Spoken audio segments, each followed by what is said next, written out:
매콤 넘심 배홍동 비빔면. 무슨 동? 배홍동.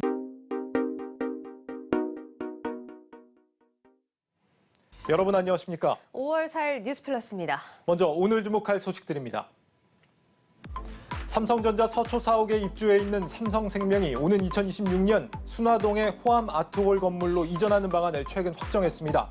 삼성생명의 개인 최대 주주가 된 이재용 부회장이 금융계열사 이전을 통해 본격적인 새 금융시대를 열 것이라는 전망이 나옵니다.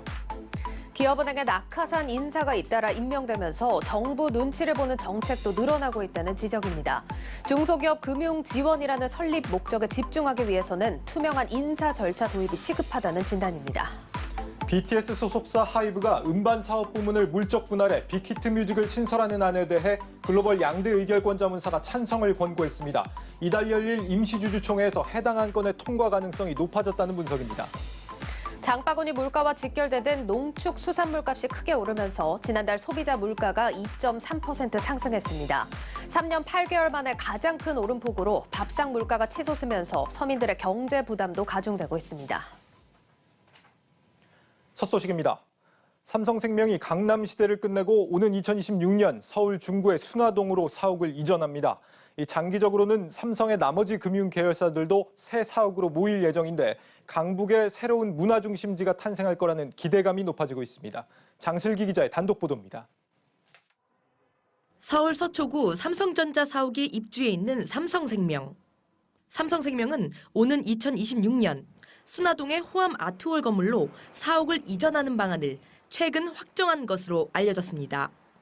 현재 순화동의 호암 아트홀 건물은 옛 중앙일보 건물로 시설이 노후화된 데다 5개 주차장 구조로 공간 효율성이 떨어져 지난 2017년부터 외부 대관은 사실상 중단된 상태입니다. 하지만 지난해 말 서울시의 재건축 허가가 떨어진 만큼 내년 중으로 착공을 시작해 2026년 완공 목표로 공사가 진행될 예정입니다.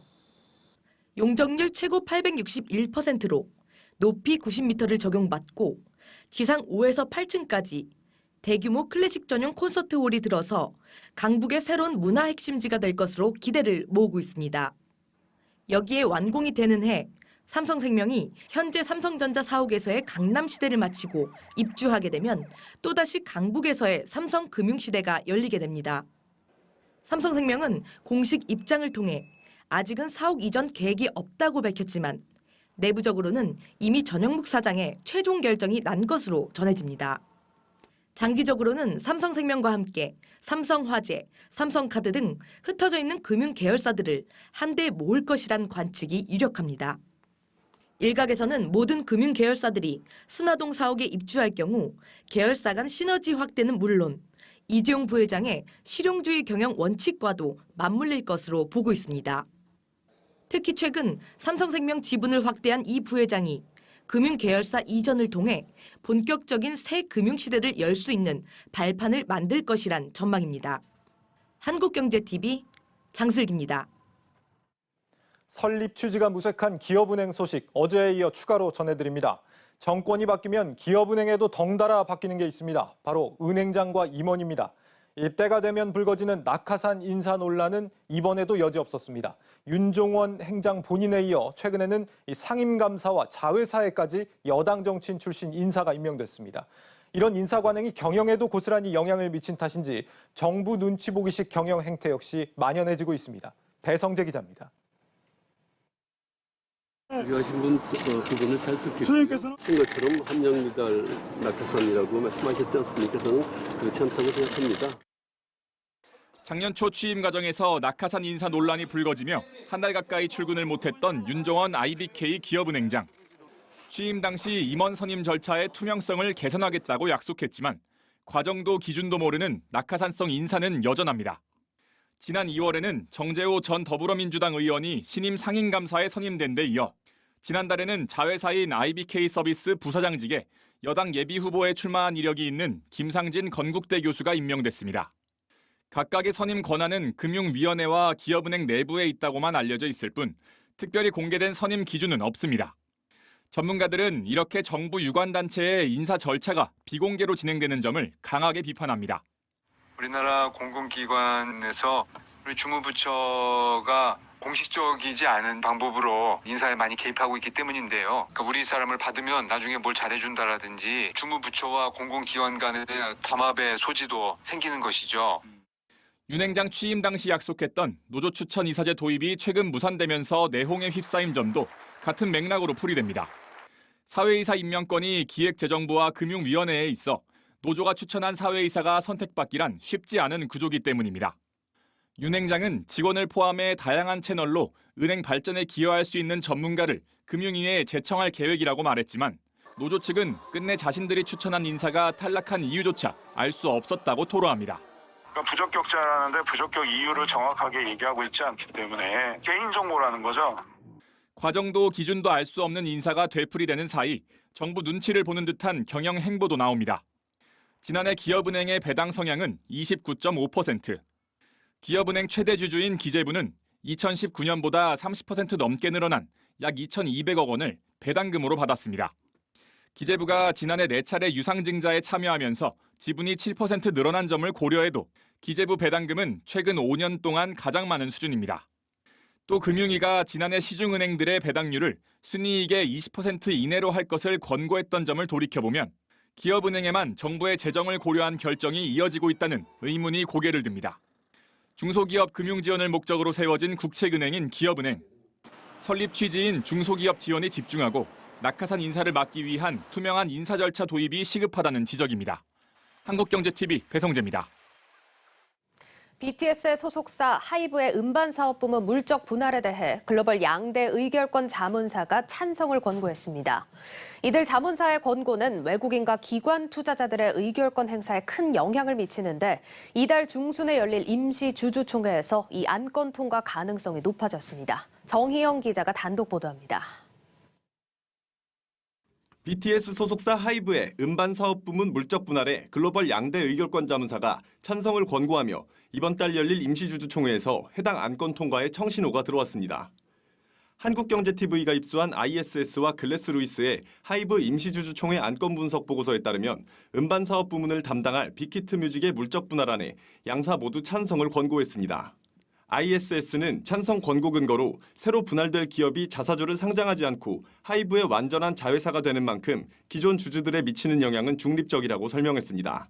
글래스루이스 역시 분사된 회사가 하이브의 완전 소유 자회사로 남는 만큼 기존 주주들에게 경제적 효과를 주지 못한다고 밝혔습니다. 아울러 이번 분사로 인해 관리 효율성 향상, 잠재적 비용 절감, 단순화된 자본 구조, 투명성 및 기업 지배 구조 개선 등 여러 가지 이점을 기업에 제공할 수 있을 것이라고 분석했습니다. 지난달 하이브가 물적 분할안을 발표한 이후 소액 주주들은 새 회사의 주식을 나눠 갖는 인적 분할안과 달리 물적 분할의 경우 새 회사의 주식을 받을 수 없다며 반발해 왔습니다. 하이브의 주요 매출원을 담당하는 음반사업 부문 회사의 지분을 직접 소유할 수 없다는 것이 주요 이유였습니다. 실제 하이브 매출비 중에서 빅히트뮤직이 담당하는 앨범 사업이 40%를 차지하고 있습니다. 앞서 LG화학의 배터리 부문 분사에 대해 소액 주주들이 반발했던 것과 유사한 상황입니다.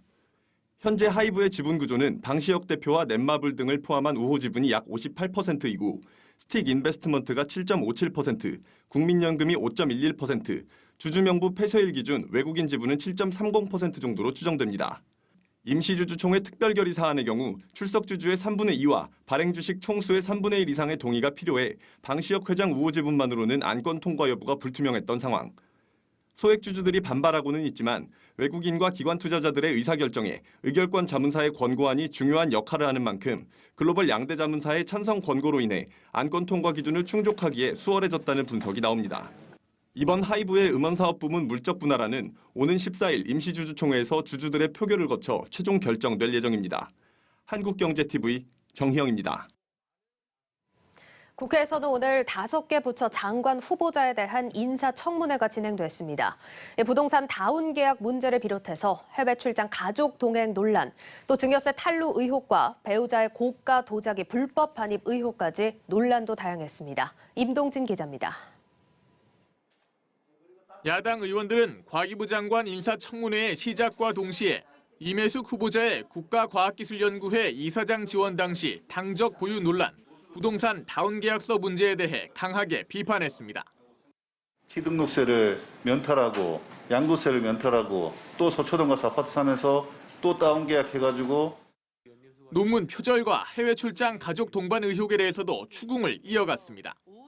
반면 여당 의원들은 임 후보자에 제기된 의혹들이 장관으로서 문제될 수준이 아니라며 방어에 힘을 쏟았습니다. 해외 세미나 갈 때 초청장에 가족 동반해도 됩니다. 이런 식의 문구를 달아서 오게 하는 경우도 꽤 있기 때문에 아마 이게 일반적인 학계의 관행의 가능성이 있다고 보는데 국고나 혹은 어떤 공공기관의 돈을 가족을 위해 쓴 행위로 보기는 어렵다 이렇게 말씀하시는 거죠? 임 후보자는 각종 의혹에 대해 적극적으로 해명하면서도 세력 입지 못한 행동이었다며 고개를 숙였습니다. 면밀히 살피지 못한 부분에 대해서 정말 송구스럽게 생각하고 있습니다. 문승욱 산업부 장관 후보자는 증여세 탈루 의혹으로 맹공을 받았습니다. 10년 동안 5천만 원을 넘지 않아서 증여세 납부 없다고 해명한 것이 후보자께서 제출한 자료에 근거해서 계산을 해보니까 거짓으로 드러난 듯 그 사실은 인정을 하시죠. 문 후보자는 해당하는 부분에 세금을 추가 납부했다며 앞으로 법과 질서에 어긋나는 행동을 하지 않겠다고 강조했습니다. 제가 증여세에 대해서 제대로 알지 못해서 조금 궁극적으로 잘못을 저지른 측면이 있어 제가 실수를 한 부분에 대해서는 국민 여러분께 송구하게 생각합니다. 예. 해양수산부 장관 후보자 청문회에서는 박준영 후보자가 부인의 고가 도자기 불법 반입, 판매 의혹에 대해 국민의 눈높이에 부합하지 못한 점에 대해 사과드린다고 밝혔습니다. 한국경제TV 임동진입니다.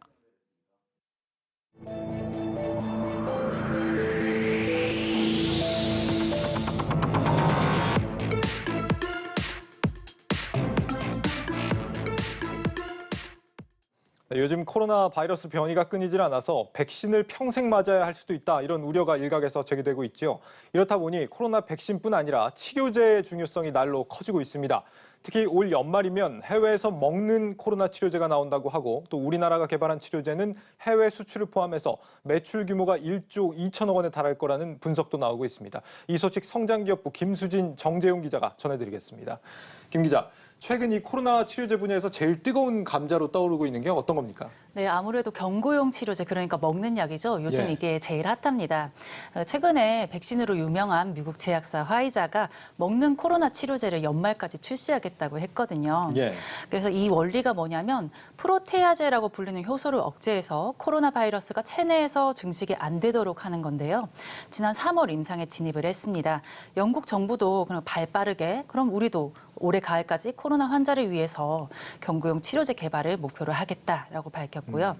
근데 사실 일부에서는 화이자의 경구용 치료제가 게임 체인저가 될 수 있겠다 이런 말들을 해요. 근데 사실 이건 게임 체인저보다 퍼스트 무버에 가깝습니다. 치료제는 게임 체인저가 되기 쉽지가 않거든요. 질병을 예방하는 게 아니라 걸리고 나서 그것을 치료해주는 역할을 하는 거기 때문에 감기에 걸리면 저희가 이제 감기약을 먹지 않습니까? 그렇죠. 그런 것처럼 콧물을 좀 덜 나게 하고 열을 내려주고 빨리 낫게 하는 그런 역할을 하기 때문에 치료제가 필요한 건데요. 그 해외는 좀 이런 상황인데 국내는 어떤가요? 네, 해외뿐만 아니라 이제 국내 제약 업체들도 이제 먹는 경구용 코로나 치료제를 개발하고 있습니다. 이제 아파바이오라는 업체가 있는데 이 업체 같은 경우는 이제 당뇨 합병증 치료제와 이제 항암제를 개발하는 신약 개발 업체입니다. 예. 최근에 이제 올 초에 미국 FDA 식품의약국이죠. 이곳에 이제 임상 계획 승인을 얻어내가지고 계속 연구 개발을 진행하고 있고요. 또 이제 신풍제약이라는 곳이 있습니다. 신풍제약은 이제 말라리아 치료제로 조금 썼던 피라맥스를 통해서 이제 코로나 치료용 경구용 코로나 치료제를 다시 개발을 하고 있습니다. 예. 근데 문제는 앞서 이렇게 약물 재창출 형태의 경구용 치료제들이 별다른 성과가 좀 없었다는 건데요. 뭐 대웅제약, 일양약품, 종근당 등이 줄줄이 임상시험에서 이제 좋지 않은 결과를 나타나기도 했죠. 이제 먹는 경구용 치료제의 단점이 이제 단순하게 생각했을 때 이 먹는 알약은 우리가 입으로 들어가게 되면 이제 위를 통해서 들어가고 또 산화되지 않습니까? 그렇죠. 그리고 다른 장기로 이제 퍼지기 때문에 약물 전달력이 그만큼 주사제를 통해서 혈액을 직접적으로 통과하는 치료제, 주사제보다는 덜하게 됩니다. 그런 한계가 있기 때문에 조금 성과를 내기 굉장히 어려운 분야라고 할 수가 있겠죠. 예. 그렇다고 해서 먹는 약도 장점이 없는 건 아닙니다. 보통 일반 주사제, 그 IV라고 하거든요. 여기 병원에 가면은 이쪽에 간호사가 주사를 놔주시잖아요. 그렇죠. 그런데 이게 직접 주사하게 되면 피부에 감염 위험이 있어서요. 이제 먹는 약보다 리스크가 있는 형태입니다. 그리고 환자들이 아무래도 먹는 약이 좀 편하시겠죠.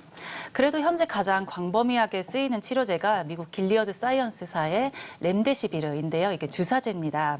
현재 미국 FDA가 공식 승인한 유일한 치료제이기도 하고요. 원래 에볼라에 쓰려고 연구했던 약인데 약물 재창출 형식으로 코로나 치료에 빛을 좀 봤습니다. 이게 또 긴급 사용 승인과는 좀 다른데요. 원래 긴급 사용 승인은 감염병 대유행 같은 상황에서 한시적으로 허가하는 제도라 정식 승인과는 다릅니다. 예. 하지만 이제 렘데시비르는 정식 승인을 받았고요. 도널드 트럼프 전 미국 대통령의 치료로 주목받았던 리제네론 항체 치료제 같은 경우 이제 긴급 사용 승인만 받은 형태고요. 일라이릴리의 항체 치료제도 긴급 사용 승인을 받았는데 현재 승인 취소를 요청한 상태입니다. 이 약 자체에 문제가 있어서 그런 게 아니라 단독 투여를 했을 때 내성이 생기는 점을 대비하기 위해서 다른 약물과 같이 병행하는 방법을 준비 중이라고 하네요. 그 외에 GSK에서도 항체 치료제 승인을 준비하고 있고요. 문제는 전 세계 수요에 비해 항체 치료제 생산이 더디다는 의견이 있는 겁니다. 그래서 아무래도 이제 국산 치료제들에 관심이 좀 쏠리고 있는 상황입니다. 그렇군요. 이 국산 치료제도 뭐 개발이 최근에 되면서 연초에 상당히 좀 주목을 받았었는데 현재 어디까지 와 있는 상태입니까? 이제 국산 치료제로 이제 대표적으로 예를 들을 수 있는 게 셀트리온이겠죠. 이제 셀트리온이 이제 식약처로부터 조건부 허가 승인을 받아서 현재 상용화가 됐는데 레키로나주라는 약품입니다.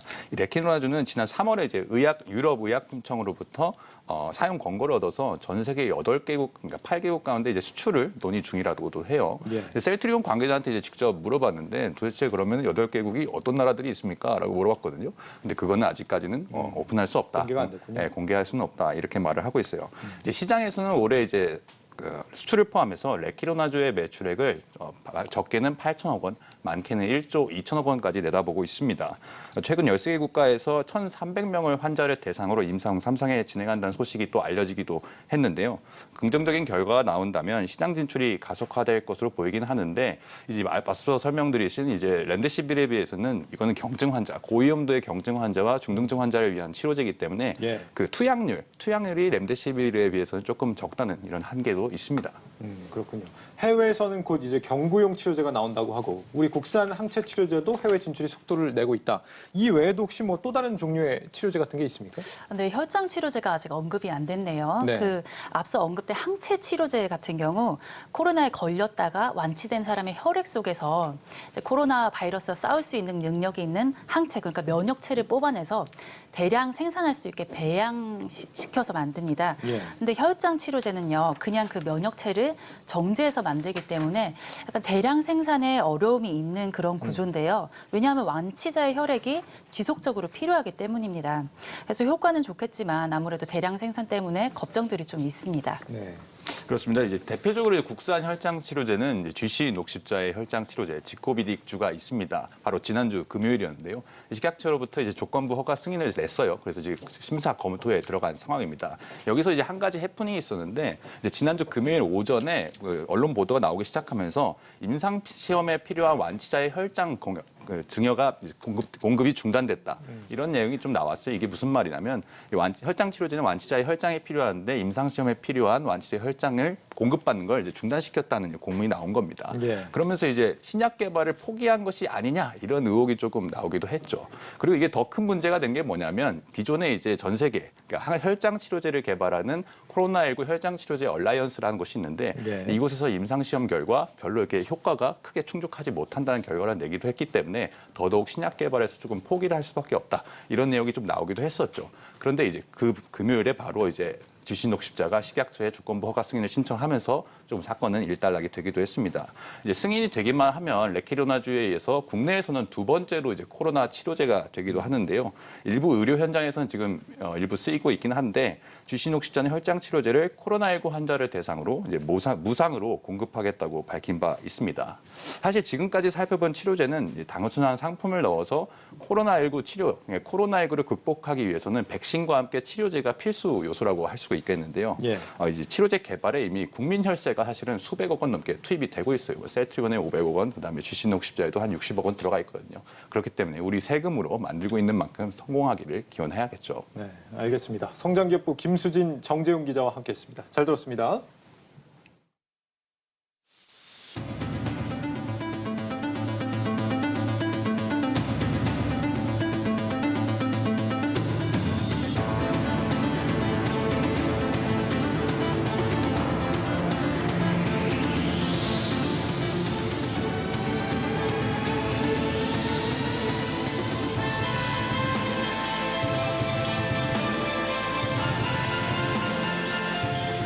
If we know it and we can inform the customer and we can make a reservation in the service center, and this is simplifying business for the customer. So this is what our target is, and I think with this truck we will be able to do that.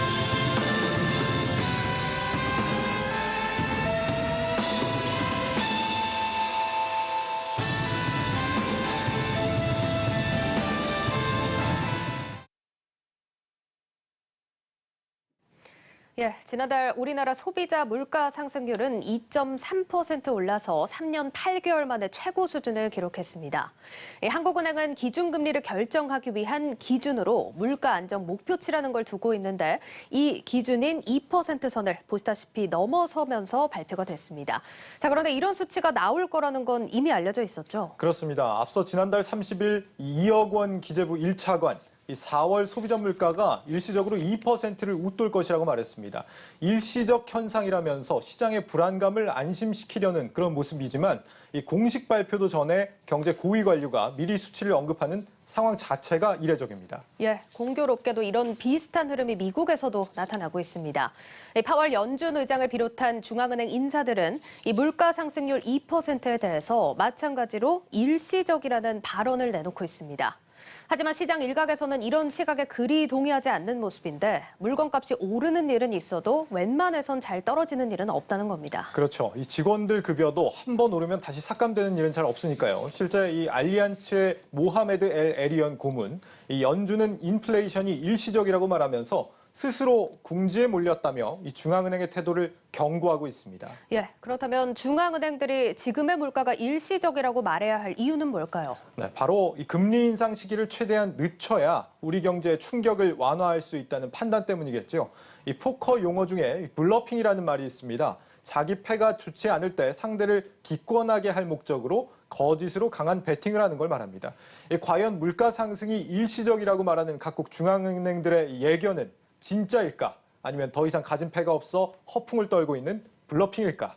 예, 하반기로 갈수록 백신 접종이 늘고 경기도 빠르게 회복이 될 텐데 중앙은행의 바람대로 과연 물가가 안정을 찾을지 지켜볼 일입니다. 앵커 브리핑이었습니다.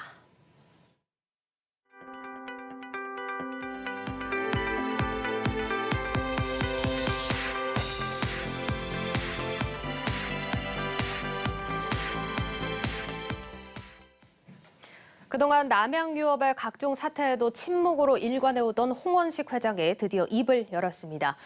회장직을 내려놓고 자식에게도 경영권을 물려주지 않겠다고 선언했습니다. 하지만 화가 난 여론은 좀처럼 사그라들지 않고 있는데 사과의 진정성이 없다는 겁니다. 신선미 기자의 보도입니다. 홍원식 회장은 사퇴를 결심하는 데까지 시간이 걸린 데 대해 진심으로 죄송하다며 고개를 숙였습니다. 이 모든 것에 책임을 지고자 남양유업 회장직에서 물러나겠습니다. 자식에게도 경영권을 물려주지 않겠습니다. 홍 회장의 사퇴 소식에 불매운동이 잦아들 수 있다는 기대감으로 남양유업 주가는 장중 28% 급등하기도 했습니다. 하지만 홍 회장의 큰 결심에도 수년에 걸쳐 나빠진 남양유업의 이미지를 개선하기엔 쉽지 않을 것으로 보입니다.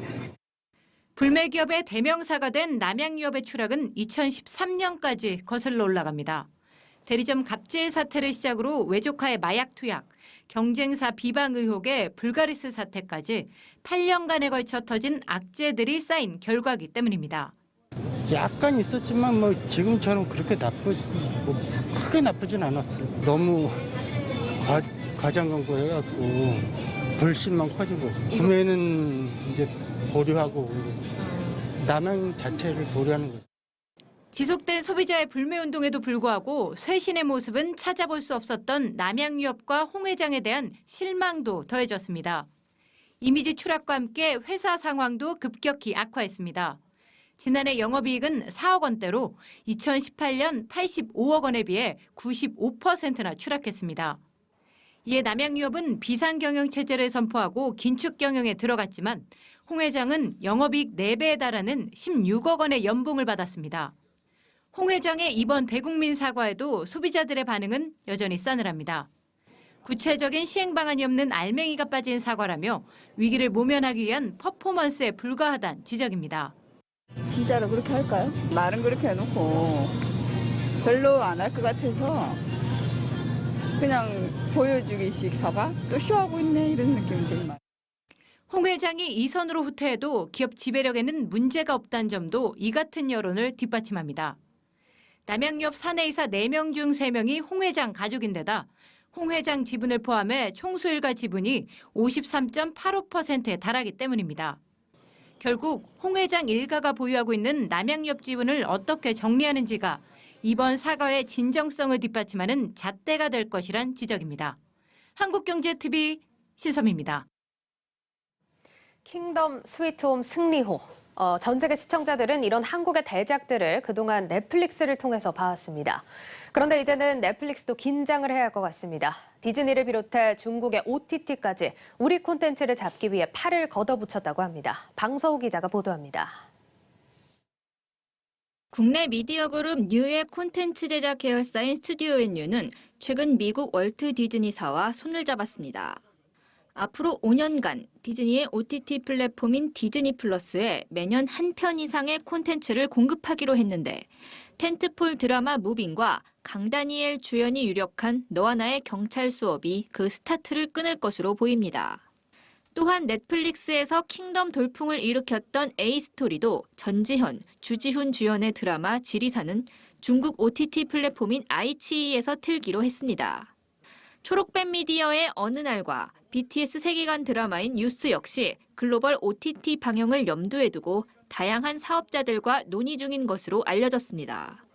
전문가들은 K 콘텐츠의 인기가 치솟으며 몸값이 높아진 것이 탈 넷플릭스를 부추겼다고 말합니다. K 드라마의 영향력이 글로벌적으로도 상당히 커졌습니다. 지난 드라마 스위트홈 같은 경우가 아시아권을 넘어서 서구권에서도 상당히 장기간 상위권에 들어가면서 서구권에서도 영향력을 끼치고 있기 때문에 이거를 계기로 중소형 제작사까지 사업 기회가 확대가 되고 있습니다. 넷플릭스 유료 회원 증가에 공을 세운 오리지널 콘텐츠의 경우 제작비를 지원하고 지적 재산권을 가져가는 한편 제작비의 일정 비율을 제작사 마진으로 보장해줍니다. 이렇게 되면 작품이 흥행에 실패하더라도 제작사는 손실을 보지 않는다는 장점이 있지만 만일 흥행하더라도 미리 넷플릭스와 약속한 마진 외에는 추가로 이익을 얻기 어렵습니다. 넷플릭스는 이런 계약 방식으로 많은 국내 콘텐츠에 투자하는 대신 작품당 마진을 적게 책정해왔습니다. 킹덤 시리즈만 하더라도 흥행 성적 대비 마진율은 5%에 불과한 것으로 추산됩니다. 이후 마진율이 20%까지 상승하긴 했지만 추가 제작비 투입 등 변수를 감안하면 여전히 낮다는 평가입니다. 하지만 K 콘텐츠의 위상이 높아지면서 후발주자들의 영입 경쟁이 치열해졌습니다. 돈을 더 줘가면서까지 모셔가겠다는 겁니다. 무빙을 오리지널 콘텐츠로 제작할 가능성이 높은 디즈니 플러스의 경우 제작비 대비 40%까지 마진을 보장해줄 것으로 업계는 보고 있습니다. 지리산은 제작사가 IP까지 보유하면서도 마진율 25% 이상이 예상되며 어느 날 역시 마진율 40%를 목표로 하고 있는 만큼 넷플릭스만을 고집할 이유가 없습니다. 자체 제작 컨텐츠가 유료 회원을 확보하는 데 큰 도움을 주고 있는 것으로 볼 수가 있습니다. 컨텐츠를 사서 제공하는 것을 넘어서서 자체적으로 컨텐츠를 제작을 해서 차별화를 진행을 하고 있는 것 또한 강점이라고 할 수가 있습니다. 어느덧 글로벌 대세가 된 K 콘텐츠. 넷플릭스를 넘어 다양한 OTT 플랫폼으로 그 영역을 확장할 수 있을지 주목됩니다. 한국경제TV 방서호입니다. 노형우 국토교통부 장관 후보자가 오늘 열린 인사청문회에서 장관으로 취임하면 서민 주거 안정을 위해 전력을 다하겠다고 밝혔습니다. 노 후보자는 현재 주택시장은 안정화를 위한 중대 기로에 있으며 시장이 다시 불안정한 상황이 되지 않으려면 주택 공급 확대 등에 대한 시장의 신뢰 확보가 중요하다고 말했습니다. 과거 세종시 아파트를 특별 공급받았다가 실거주하지 않고 시세 차익을 남기고 매각한 것에 대해선 이유 여하를 막론하고 공직자로서 사려 깊게 행동하지 못했다며 사과했습니다. SK텔레콤이 이사회를 열어 약 2조 6천억 원 규모의 자사주 869만 주를 전격 소각하기로 결정했습니다. SK텔레콤 관계자는 지난달 인적 분할 발표에 이어 기업 가치와 주주 가치 제고를 위해 자사주 소각을 전격적으로 결정했다고 밝혔습니다. 이번 결정으로 일각에서 제기된 SK와 신설 SK 지주사와의 합병 가능성을 확실히 불식시키게 됐다는 평가가 나옵니다. 주가 상승으로 유가 증권 시장의 PER, 주가 수익 비율이 높아졌으나 선진국에 비하면 여전히 저평가 상태인 것으로 나타났습니다. 한국거래소에 따르면 작년 4분기 재무제표를 반영한 지난 3일 기준 유가 증권 시장 PER은 26배로 전년에 18.7배를 웃돌았습니다. 하지만 해외 시장 대비 코스피 200의 PER은 24.1배로 나타나 23개 선진국 평균인 30.4배를 밑돌았습니다. 미국 화이자사의 코로나19 백신 21만 8천 명분이 내일 국내에 들어옵니다. 코로나19 예방접종 대응 추진단에 따르면 추가 도입되는 화이자 백신은 내일 오전 1시 35분께 UPS 화물항공 OX0012편으로 인천공항에 도착합니다. 현재까지 국내에 인도된 화이자 백신 물량은 100만 명분으로 5일 도착분까지 포함하면 총 121만 8천 명분이 됩니다.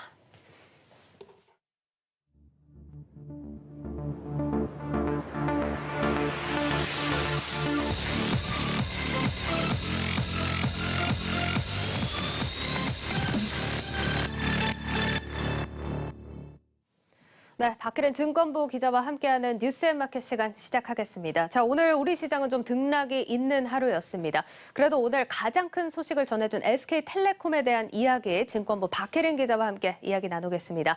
자, 박 기자 어서 오세요. 안녕하세요. 네, 자 이제 SK텔레콤 자사주 소각 소식을 발표하면서 장 초반에는 52주 신고가를 기록하면서 막판에 좀 빠지긴 했지만 오늘 하루 종일 이슈였습니다. 이 규모부터 한번 살펴볼까요? 네, 그렇습니다. SK텔레콤이 소각하기로 결정한 규모는 주식으로는 869만 주, 어제 기준으로는 약 2조 6천억 원 규모입니다. 상당한 수준인데요. 네. 사실상 SK텔레콤이 보유하고 있던 자사주의 거의 전량이고 전체 발행 주식수에서 따져보면 약 11%에 달하는 수준입니다. 예, 뭐 자사주 전량을 소각하는 결정은 쉽지는 않았을 것 같은데 이게 흔히 있는 일은 아니죠? 네, 보통 기업들이 주주 친화 정책의 일환으로 자사주를 소각하는 경우가 있긴 합니다만 그렇게 흔한 일은 아닙니다. 게다가 규모 면에서도 특히 이례적인데요. 지난해 자사주를 소각하기로 한 코스피, 코스닥 상장사는 모두 42곳이었는데 다 합쳐 약 1조 1,700억 원 수준이었습니다. 또 국내 4대 그룹 자사주 소각 사례 중 발행 주식 총수 대비 물량으로 가장 큰 규모이기도 합니다. 뭐 근데 자사주 이제 소각이라고 하는 게 좀 의미가 좀 불분명하게 들릴 수도 있을 것 같은데 소각이라고 하는 건 뭐 저희가 어떻게 받아들여야 될까요? 네, 자사주 소각은 말 그대로 기업이 보유한 자기 회사의 주식을 소각해서 유통 주식 수를 줄이는 것을 의미합니다. 주주들이 보유 중인 기존 주식의 가치는 상승하기 때문에 일반적으로 주가의 호재로 작용을 하게 되는데요.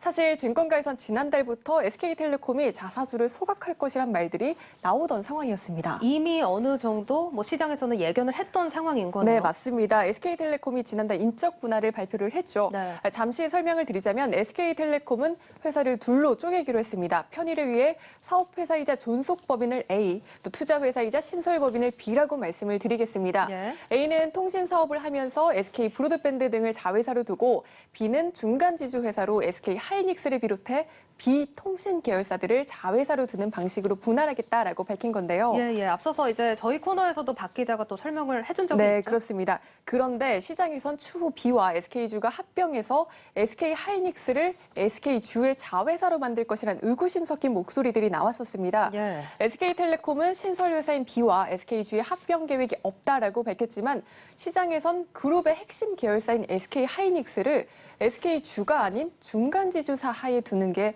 비효율적이란 이유로 계속 의심하던 상황이었습니다. 그리고 이때 유통주식수의 12%에 달하는 자사주가 결국엔 합병에 활용될 것이란 우려가 있었습니다. 예, 그러면 뭐 여기서 얘기를 하는 자사주는 어떤 방식으로 활용을 하겠다는 거였습니까? 네, 자사주를 남겨놓은 상태에서 인적 분할을 하게 되면 현물 출자나 유상증자 등을 통해 SK주 신설회사인 B의 지분율을 높일 수 있기 때문입니다. 예, 뭐 오늘은 저도 좀 이해를 할 시간이 필요할 것 같은데 그러면 이제 만약에 신설회사 앞서서 말해주신 B랑 이제 SK주랑 합병을 한다라고 가정을 하면 이거는 어떤 부분에서 문제가 되는 겁니까? 네, SK주와 B가 합병되면 B의 주가 하락이 불가피하다는 우려가 나옵니다. 네, 그래서 일각에선 SK텔레콤이 시장의 비판을 받지 않기 위해 자사주를 소각할 가능성이 높다라고 보던 상황입니다. 예. 실제로 이런 결정이 내려졌고 이번 자사주 소각으로 B와 SK주의 합병 가능성은 원천 차단됐다라고 볼 수 있습니다. 뭐 이제 자사주는 발표가 나왔으니까 뭐 그렇다 치고 이제 합병 가능성이 완전히 차단됐다 이렇게 보는 시각은 왜 그런 겁니까? 네, 자사주를 소각하게 되면 SK텔레콤 존속회사인 A와 또 신설회사인 B에 대한 SK그룹의 지분율이 30% 정도로 상승하게 되는데 이 경우 SK주와 B가 합병하게 되면 대주주 지분율이 희석돼 경영권을 위협받을 수 있기 때문입니다. 알겠습니다. 뭐 그렇게 따져보자면 투자의 측면에서는 일단 불안한 요인들이 좀 사그라든 거네요. 네, 맞습니다. 이번 결정을 두고 증권가에선 자사주 소각은 분할 발표 이후 어느 정도 예상됐던 시나리오라며 배당 확대 등의 메시지까지 나올 수 있다라고 예측하고 있는 상황입니다. 예, 알겠습니다. 자, 일단 이번 이슈를 이렇게 쭉 짚어봤고요. 주가 얘기도 한번 나눠봐야 할 것 같은데 오늘 앞서서 제가 오프닝에도 얘기를 했지만 52주 신고가를 기록하고 차익 매물이 쭉 빠졌거든요. 이거는 어떻게 좀 해석을 해야 될까요? 네, 그간의 주가 흐름을 한번 보면 지배구조 개편 기대감에 3월 말부터 사실 주가가 상승 탄력을 받던 상황이었습니다. 박정우 SK텔레콤 사장이 연내 지배구조를 개편하겠다라고 밝힌 게 지난 3월 25일 주주총회에서였는데요. 이때 이후 주가는 한 20% 정도 오른 상황이었기 때문에 오늘은 투자자들이 기다리던 뉴스를 확인하고 차익 실현 매물을 내놓은 것으로 업계는 보고 있습니다. 예, 알겠습니다. 자, 그럼 이제 오늘 좀 큰 결정이 나왔으니까 장기적으로도 변화가 있을 것 같은데 목표 주가에 변화가 좀 있습니까? 네, 대신증권이 기존 35만 원이던 목표 주가를 41만 원으로 상향 조정했습니다. 자사주 소각과 또 원스토어, 팀의 모빌리티 등 자회사 가치를 추가로 반영한 데 따른 겁니다. 다만 대신증권은 인적 분할 전후로 주가 변동성이 커질 가능성도 있다고 덧붙였습니다. 예, 뭐 목표 주가 지금 41만 원 선에서 제시가 됐다는 점 참고를 해보셔야겠고요. 변동성이 있을 수 있다는 점도 유념을 하고 또 투자에 임하셔야겠습니다. 자, 다음 주제도 한번 얘기를 나눠볼 텐데 제가 앞서서 너무 집중을 했더니 머리가 좀 아픕니다. 좀 가벼운 이슈 다룰 만한 게 있을까요? 네, 그럴까 봐 영상 하나를 준비했습니다. 먼저 볼까요? 분위기가 또 너무 급변한 것 같은데 저도 이 가수들 압니다. 브레이브 걸스. 네, 맞습니다. 맞죠? 특히 일명 아재 팬들에게 큰 인기를 끌고 있는 브레이브 걸스죠. 브레이브 걸스는 특히 중년 남성 팬층이 굉장히 두터운 것으로 알려져 있습니다. 구매력이 높은 중년 남성들의 사랑을 한 몸에 받다 보니 브레이브 걸스가 쓰거나 광고하는 물건들이 잇따라 완판되는 현상까지 벌어지면서 광고계의 블루칩으로 자리 잡고 있는 상황입니다. 보신 영상은 동원 F&B의 요거트 광고인데요. 유튜브에 공개된 이후 3일 만에 조회수 33만 회를 돌파하는 등 인기를 실감할 수 있었는데 댓글도 너무 재밌어서 한번 가져와 봤습니다. 예, 뭐 지금 댓글 한번 좀 살펴보면은 아침으로는 뭐 요거트를 먹고 점심에는 브레디크? 이게 GS 리테일 제품인 것 같고 저녁에는 BBQ를 먹으면 된다 이렇게 나와 있는데 뭐 브레이브걸스가 다 광고를 하는 회사들인가요? 네, 맞습니다. 동원 F&B도 브레이브걸스 대란 열차에 탑승한 만큼 판매량에 얼마나 큰 영향을 줄지 주목됩니다. 사실 동원하면 동원 참치 등 통조림류로 잘 알려져 있잖아요. 실적을 한번 살펴보면 동원 F&B는 2019년 4분기 이후 6분기 연속으로 시장 기대치를 상회하는 영업이익을 기록해 왔습니다. 올해 1분기 실적을 보면 매출액과 영업이익이 각각 전년 동기 대비 5.6%, 22.7% 증가한 상황입니다. 사실 뭐 저희 집만 하더라도 뭐 원래도 그랬지만 코로나19가 터지면서 이런 참치캔 같은 경우는 좀 대량으로 더 많이 사두게 되더라고요. 네, 맞습니다. 보시다시피 동원의 참치캔 외에도 이런 축산캔들을 많이 보유를 하고 있는데 말씀하셨듯 코로나19의 수혜를 받아 많이 팔린 상황입니다. 다만 유가공 제품이나 외식과 관련한 제품들은 코로나19 이후로 피해를 봤는데 최근 회복세를 보이고 있는 것으로 감지됩니다. 또 NH투자증권은 매출 원가의 영향이 큰 참치여가와 돈가는 전년 대비 낮은 수준이고 또 원유 가격은 상승이 제한적이어서 동원 F&B는 다른 음식료 업체들에 비해 곡물가 상승에 따른 원가 부담에서 자유롭다라고 분석했습니다. 예, 일단 분석은 좋게 나오고 있습니다. 자, 오늘 주가가 좀 안 빠지고 4%대로 쭉 이어가는 모습이었는데 목표 주가는 어떻습니까? 네, 평균적으로 26만 2,500원을 제시를 하고 있습니다. 앞서 말씀드린 대로 탄탄한 실적 흐름에도 불구하고 PR이 한 8배가 채 되지 않는다며 증권사들은 과도하게 저평가돼 있다라고 분석하고 있습니다. 예, 오늘 동원 F&B 종가 21만 원 선이었다는 점 참고를 해보시면 좋을 것 같고요. 앞으로의 실적 기대도 더 크게 받아가고 있다는 점 유념해 보시면 좋을 것 같습니다. 증권부 박혜린 기자와 함께했습니다. 고맙습니다.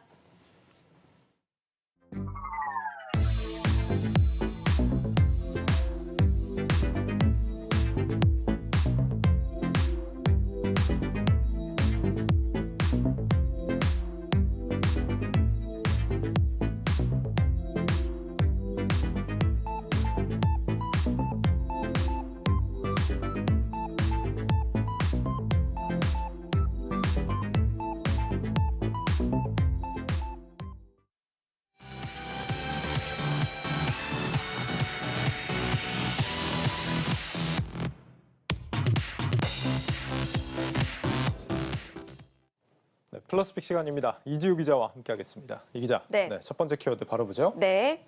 부부의 조건입니다. 네, 앵커 아직 결혼은 안 하셨지만 부부의 조건이라고 하면 어떤 게 있을까요?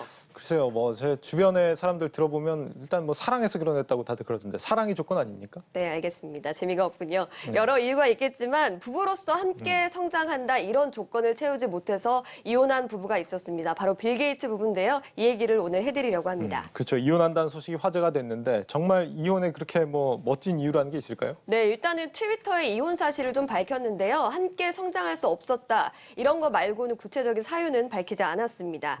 이혼을 하더라도 2000년대에 함께 세운 빌 앤드 멀린다 게이츠 재단에서는 함께 일한다고 하는데요. 이 재단은 질병과 기아 퇴치를 목표로 하고 있고요. 최근에 코로나 극복을 위한 활동을 진행하기도 했습니다. 한편 포브스에 따르면 빌 게이츠는 전 세계에서 가장 부유한 부호 순위 4위인데요.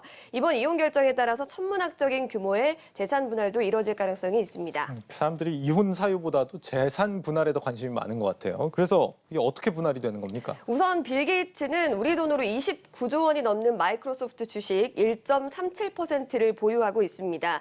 이외에도 뭐 퍼시즌스 호텔이나 캐나다 국립철도 등의 거대 지분과 부동산 등을 대거 보유한 것으로 알려지고 있는데요. 세계 4위의 부호라고는 알려져 있지만 정확한 재산은 추정치만 있습니다. 우리 돈으로 대략 146에서 163조 원 사이 정도로 알려져 있는데요. 정확히 어떻게 분할될지는 분명하지 않지만 이보다 앞서서 이혼을 했던 아마존 창업자 제프 베이조스 사례를 참고해 볼 수 있을 것 같습니다. 베이조스도 이혼을 했었군요. 네, 최근에 이혼하신 분들이 굉장히 많은 것 같습니다. 네. 세계 1위 부자인 제프 베이조스는 현재 221조 원의 재산을 보유해서 있는데요. 지난 2019년에 이혼을 했습니다. 그때 부인 맥킨지 스콧에게 아마존 주식의 4분의 1을 줬는데 당시 기준으로 규모가 우리 돈으로 39조 원에 달했으니까 현재는 더 많이 올랐을 것으로 추정이 됩니다. 빌 게이츠의 아내 멀린다도 이와 같은 수준을 밟을 것으로 좀 기대가 되고 있는데 이혼 소식이 전해지자 마이크로소프트의 주가도 0.13% 빠지는 모습을 보이기도 했습니다. 네, 뭐 이유는 명확히 알지 못하겠지만 세기의 이혼을 준비 중인 이 두 사람 대체 어떻게 만났던 겁니까? 사실 이런 얘기가 제일 재밌죠. 빌 게이츠는 마이크로소프트의 마케팅 매니저로 일하던 멀린다가 자신보다 퍼즐이나 퀴즈를 더 잘 맞히는 모습을 보고 반했다고 합니다.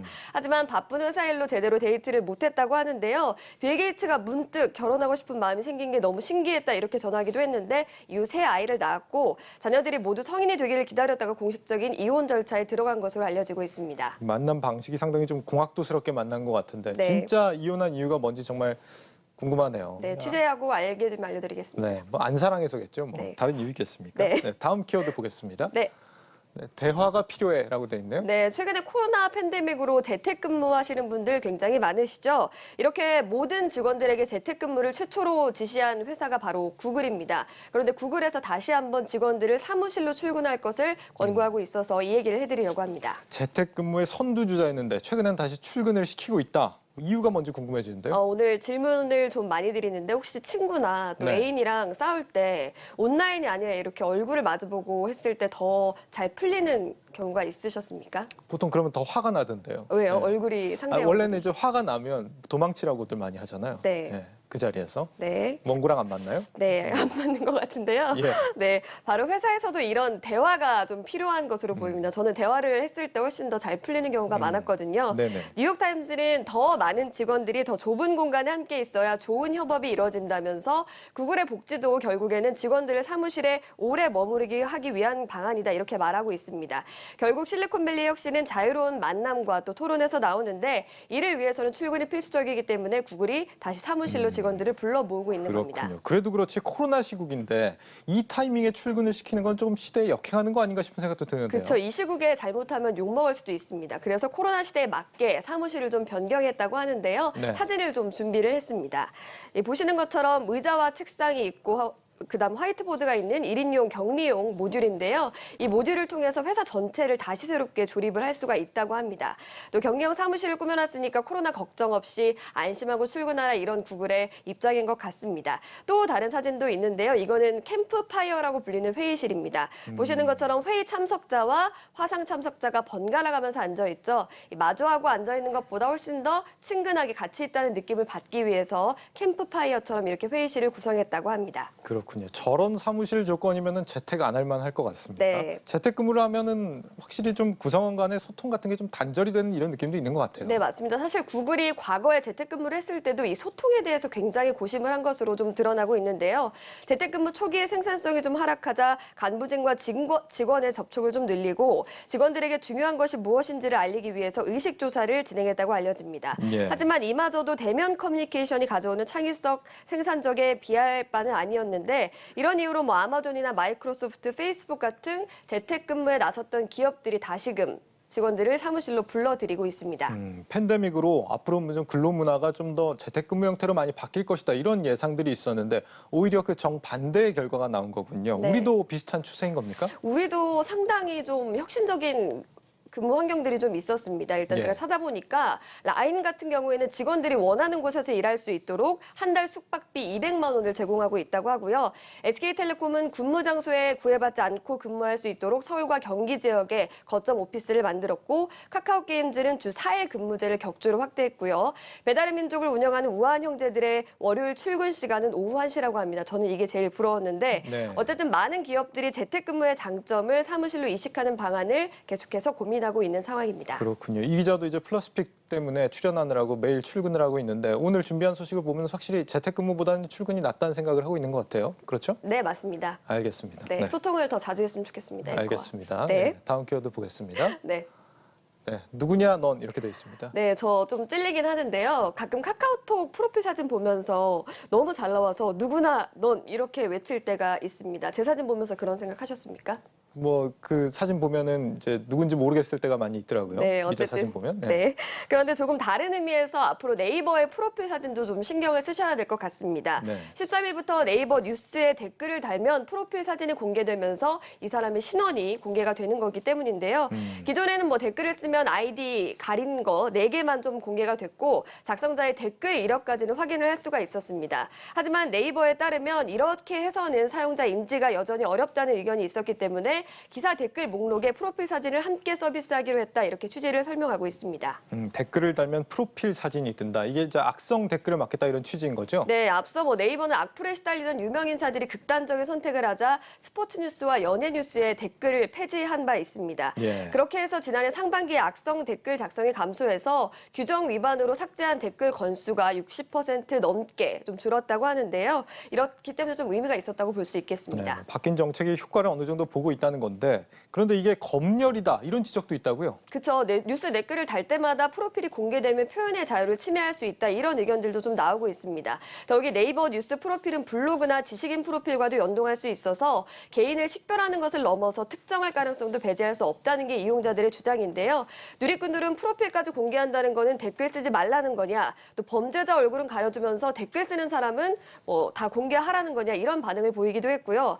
또 이용자가 사실 프로필 사진을 설정하지 않거나 내가 누군지 식별할 수 없는 사진을 올렸을 경우에는 실효성이 없을 것이라는 지적도 있습니다. 네, 이 기자 같은 경우는 이제 관심 받는 걸 좋아하기 때문에 사진을 댓글에 열심히 프로필 사진을 자기 얼굴을 셀카로 띄워놓긴 하겠습니다만 사실 악의적으로 맘만 먹는다면 얼마든지 프로필 사진은 나쁘게 바꿀 수도 있으니까요. 네. 여기에 더해서 아예 이 실명제를 법으로 지정하자 이런 목소리도 나오고 있다면서요? 네, 오늘 최근에 많이 공격하셔서 마음이 네. 아픈데요. 네. 어쨌든 정보통신망법 개정안이 의결이 됐습니다. 댓글을 올리는 이용자의 아이디를 꼭 공개하도록 하고요. 이걸 어길 시에는 3천만 원 이하의 과태료를 물리게 한 그런 제도인데요. 다만 참여연대 등 시민단체들이 표현의 자유를 제약한다면서 반대의 목소리를 내고 있는 상황입니다. 그런데 이런 인터넷 실명제 지금이 처음 나온 얘기가 아닌데요. 2007년 7월에 시행이 된 바 있습니다. 당시에 실명 확인 절차를 거치지 않게 되면 게시글을 아예 작성할 수가 없었는데요. 그러나 5년 만에 헌법재판소는 표현의 자유와 기본권 제한에 우려가 있다는 이유로 위헌 결정을 내렸습니다. 어쨌든 법으로 제한을 하든 아니든 표현의 자유에는 책임감이 동반된다는 사실도 꼭 기억하셔야 될 것 같고 저한테 악플도 좀 안 다셨으면 좋겠습니다. 악플 단 사람들이 있나 보군요. 네. 알겠습니다. 악플은 달면 안 되죠. 우리 기자가 간만에 좀 좋은 얘기를 했는데 지금의 이제 인터넷 댓글 공간이 정말 이제 발전적인 공론장이 되고 있는지에 대해서는 한 번쯤 숙고해 볼 필요가 있겠다라는 생각이 듭니다. 플러스픽 이지호 기자였습니다. 잘 들었습니다. 고맙습니다.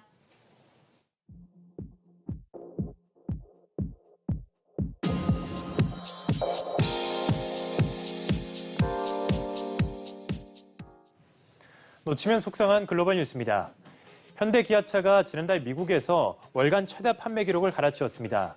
랜디 파커 현대차 미국 판매법인 수석 부사장은 현대차가 3월에 이어 2달 연속으로 총 판매와 소매 판매에서 월별 신기록을 수립했다고 전했습니다.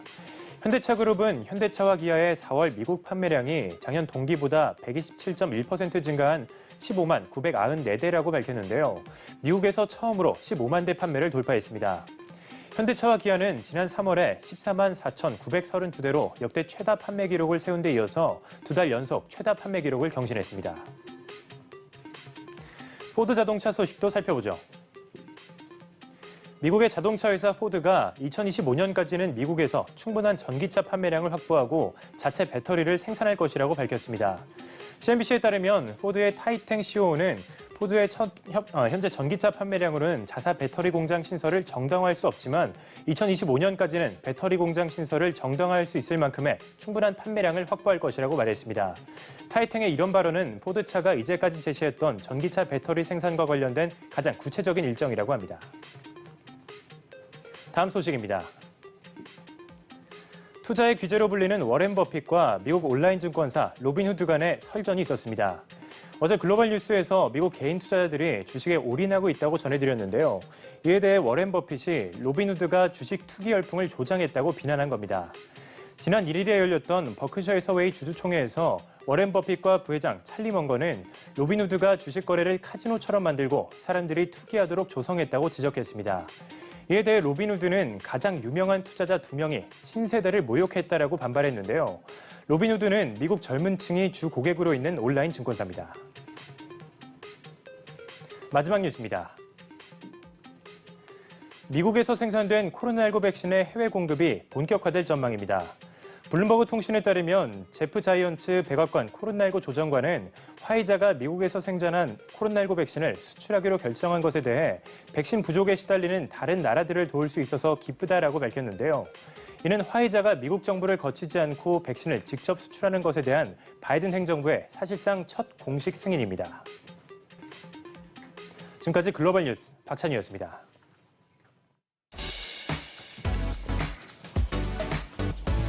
다가오는 주요 일정 전해드립니다. 먼저 내일 국내 증시 어린이날을 맞는 가운데 아시아 시장에서도 일본과 중국 증시 휴장이 이어지겠습니다.